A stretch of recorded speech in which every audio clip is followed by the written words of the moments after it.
Chapter का last topic रहता है स्ट्रेटजीज फॉर सस्टेनेबल डेवलपमेंट। ये पढ़ चुके हैं लास्ट क्लास में। सस्टेनेबल डेवलपमेंट क्या चीज़ है? हमें डेवलपमेंट इस हिसाब से करनी कि हमारे नेचुरल रिसोर्सेज सस्टेन रहें, मेंटेन रहें, फ्यूचर जनरेशन को अवेलेबल रहें। तो ये पॉसिबल करने के लिए क्या क्या तरीके हैं, इस पर एक क्वेश्चन है, ये टॉपिक है। पहला है use of non conventional sources of energy, जो हम फॉलो नहीं कर रहे हैं, जो रिन्यूएबल सोर्स को यूज करता है।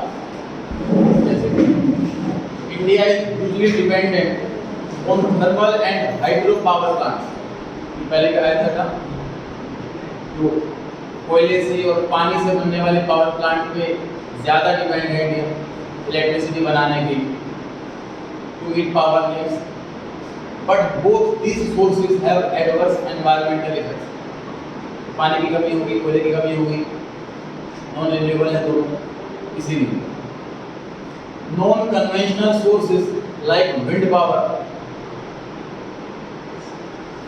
और सोलर रेज, सोलर सिस्टम से अगर हम इलेक्ट्रिसिटी जनरेट करते हैं तो ये हमारे को नेचुरल को ख़त्म नहीं कर रहा, क्योंकि जो सन की लाइट है वो फ्री है।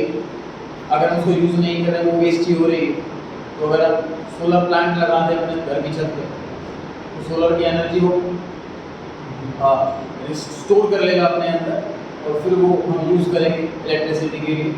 तो पानी या कोयला वो इस्तेमाल नहीं होगा इलेक्ट्रिसिटी के लिए, तो वो टेक्नोलॉजी यूज़ करनी चाहिए, ये लिखा हुआ। But are not get explored on a large scale. अभी तक ये काम बड़े स्केल पर हम नहीं कर रहे हैं due to lack of technological devices. Technologies पर इसलिए मेहनत नहीं कर रहे क्योंकि कॉस्टली पड़ता है।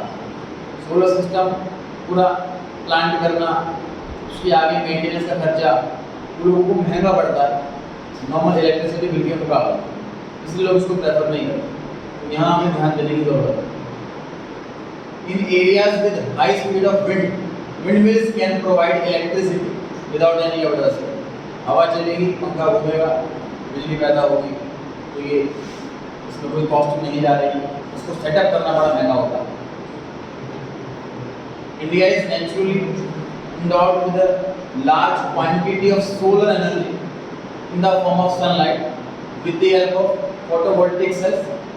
ये डिस्कस हुआ था कि वही सेल्स हैं सोलर की एनर्जी को अपने अंदर एब्जॉर्ब करते हैं, स्टोर करते हैं।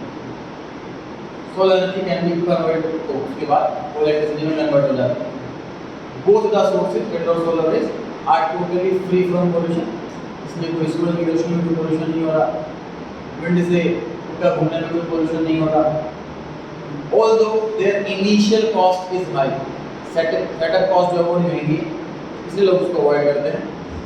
But the benefits are such that high cost can get easily absorb. तो हमें इस स्ट्रेटजी को फॉलो करना चाहिए सस्टेनेबल डेवलपमेंट के। Use of cleaner fuels in urban areas, use of CNG is promoted to be used as fuel. Delhi में CNG के बाद पोल्यूशन पूरा कंट्रोल हुआ है। In rural areas households generally use wood, dung cake or other biomass as fuel. These fuels have several adverse implications, जैसे कि deforestation. भाई आग के लिए अगर लकड़ी जलाएंगे तो मतलब वो पेड़ काटेंगे तो फॉरेस्ट कम होंगे, deforestation. Reduction in green cover, पेड़ हटेंगे तो ग्रीन कवर हटेगा। जैसे wastage of cattle Dang and air pollution, cattle डंग है वो वेस्ट होगा जबकि वो अच्छी खासी खाद होती है। To overcome this problem, use of LPG and gobar gas is being promoted as they are cleaner fuels or helps in reducing the household pollution. घर से pollution आता है गाँव में, उसे कंट्रोल करने में हेल्प करता है। Establishment of mini hydel plants. Mini hydel plant क्या है?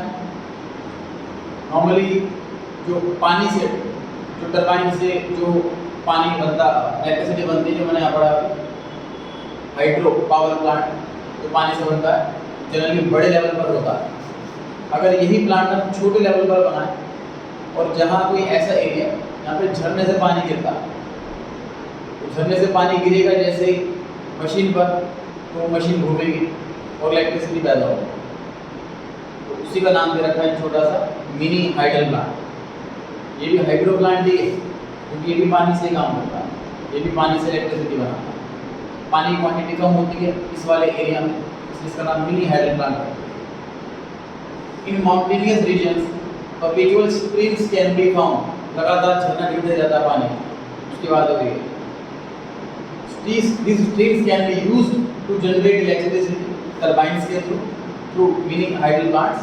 Such power plants are more or less environment friendly, generate enough power to meet local demand। वहाँ पे पॉपुलेशन भी कम होती है ऐसे एरिया के अंदर, तो डिमांड भी कम होती है electricity.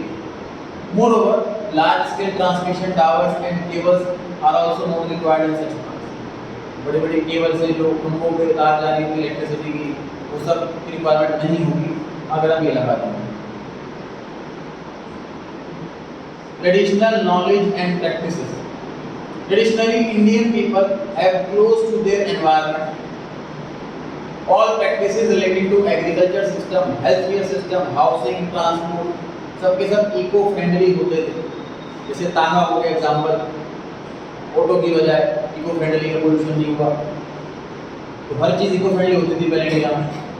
The shift from traditional has caused large scale damage to environment. जो शिफ्टिंग हुई है इससे बड़ा नुकसान हुआ है एनवायरनमेंट को। फॉर एग्जांपल आयुष ट्रीटमेंट में 15,000 पेड़ों के पत्तों के तरीके हैं, इसकी मेडिसिन वगैरह बनती।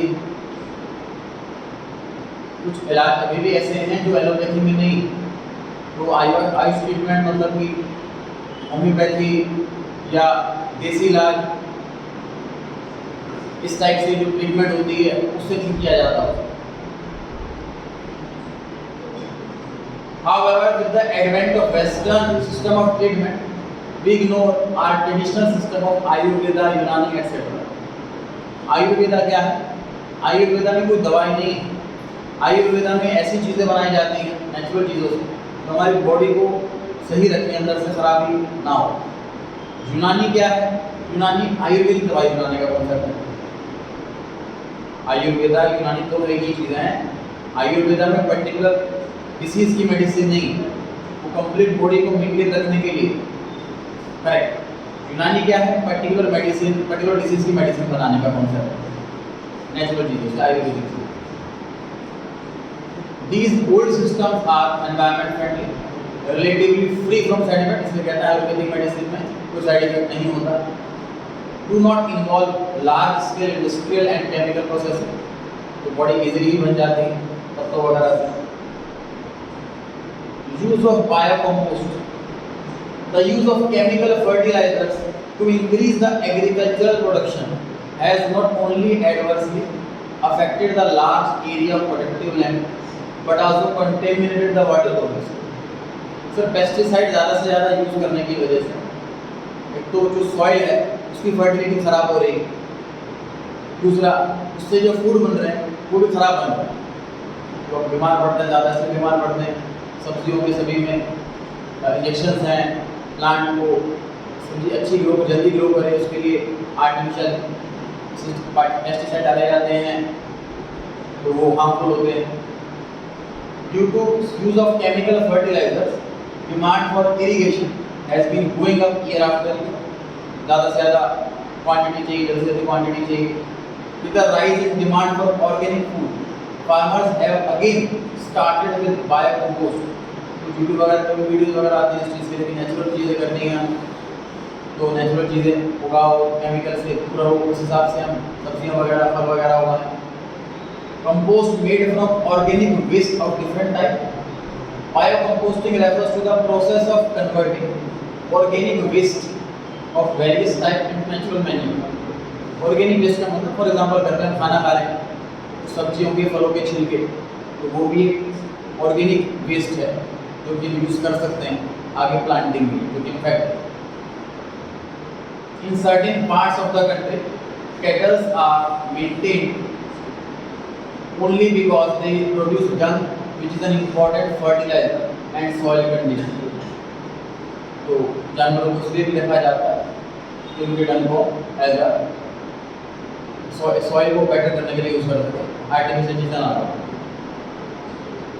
Control of biopest, the advent green revolution has increased the use of chemical pesticides which not only contaminates food products but also pollutes water bodies। पिछले पॉइंट के अंदर केमिकल से सॉइल खराब हो जाती है, इस बात पे चर्चा है, और यहाँ पर खाना खराब हो जाता है, इस बात पे चर्चा हो। To meet this challenge better methods of pest control are important, और अलग भी तरीके हैं सर पेस्टिसाइड डालने के अलावा।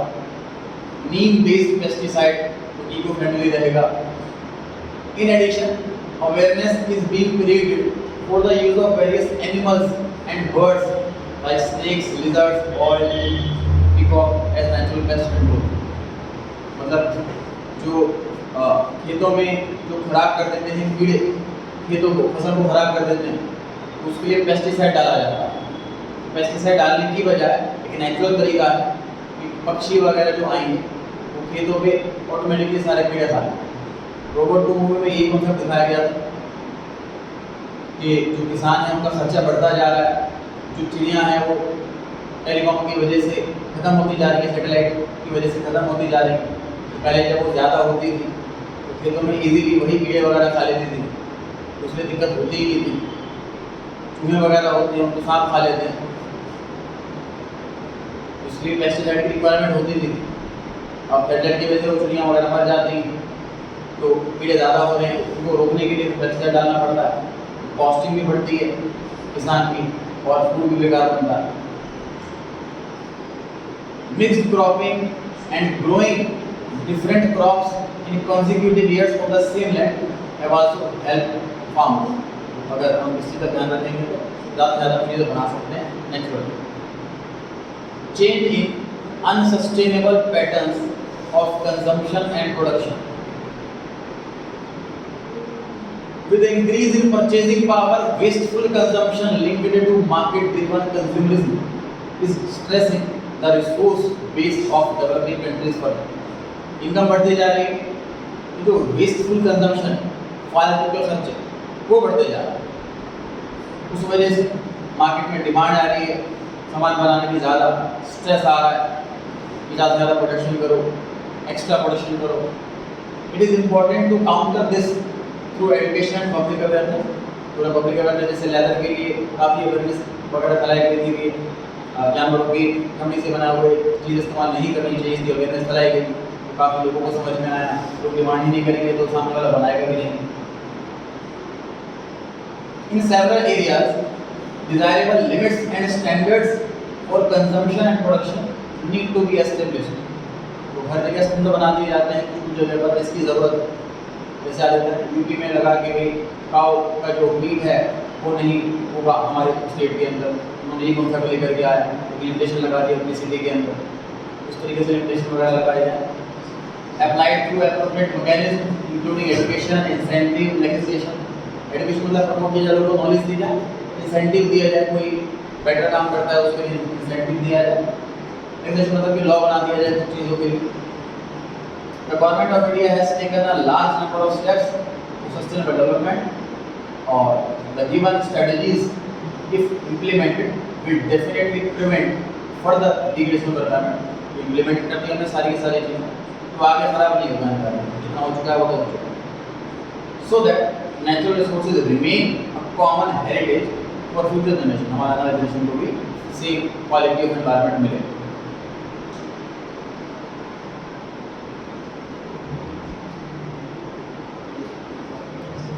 कॉपी पेन निकाल लीजिए।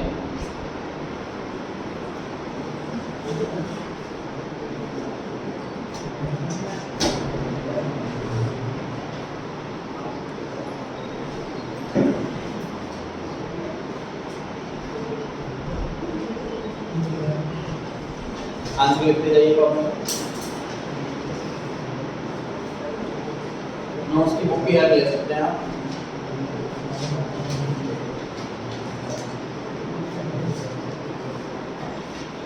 आंसर के लिए आप नोट्स की बुक की हेल्प ले सकते हैं, ना ले तो ज़्यादा अच्छा है।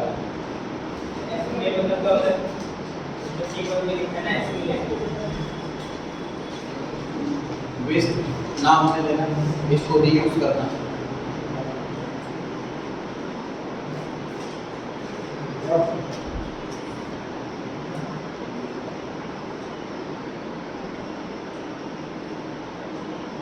परसों टेस्ट है चैप्टर का।